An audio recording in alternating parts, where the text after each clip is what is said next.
Magandang araw po sa inyo mga kaibigan. Pag-uusapan natin dito ang panibagong record na nagawa ni Kai Sotto na una na niyang nagawa sa FIBA at ngayon sa Japan B-League. At pag-uusapan din natin ang susunod na laro ni Kai, sagupaan ng Mr. Double-Double ng Japan B-League, Kai Sotto versus Zach Auguste na kumantsaw pa kay Kai last season. Simulan po natin dito. Last season, nakalaban ni Kai ang Mikawa Seahorses. Kinantsawan si Kai ng too small ng import na si Zach Auguste na makiscore ito sa kanya. Kaya naman mas lalo nag-init si Kai Sotto ng time na yan. Kinaldag ni Kai Sotto sa ilalim, pinatikim pa ng malulutong na salpak at butata. Ang maganda mga kaibigan, yan po ang susunod na makakalaban ni Kai sa isang araw.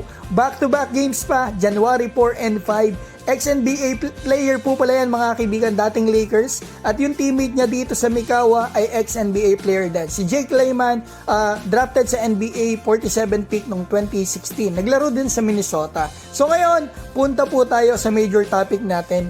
Sa FIBA Asia Cup Qualifiers, dalawang window, 4 na laro. Nakuha po ni Kai ang record na number 1 sa double-double. Sa 4 na laro, double-double ang ating kababayan. At ngayon, sa Japan B-League, nakikita lang natin mga kaibigan palaging double-double si Kai pero hindi natin alam kung pang ilan kaya siya sa double-double sa liga na ito. Napakadaming players dito, puro import pa. So eto po mga kaibigan, sa Japan B-League almost 300 ang players. 84 lang ang nakapagtala at least ng isang double-double. Puro imports na nandito sa listahan. Si AJ Edu, eto makikita natin, isa pa lang yung double-double niya. Understandable naman po yan, kasi galing siya sa injury. So eto ang top 10 double-double sa lahat ng players sa Japan. Mga kaibigan, pangatlo si Kai Sotto. Tayo silang tatlo sa number 3 ni Motum at Auguste na makakalaban niya. Feeling ko talaga number 1 talaga dapat dito si Kai, kung hindi lang dahil doon sa kanyang mga ejection o hindi siya nakalaro mga kaibigan o hindi niya na ituloy yung laro dahil sa injury, foul at ejection.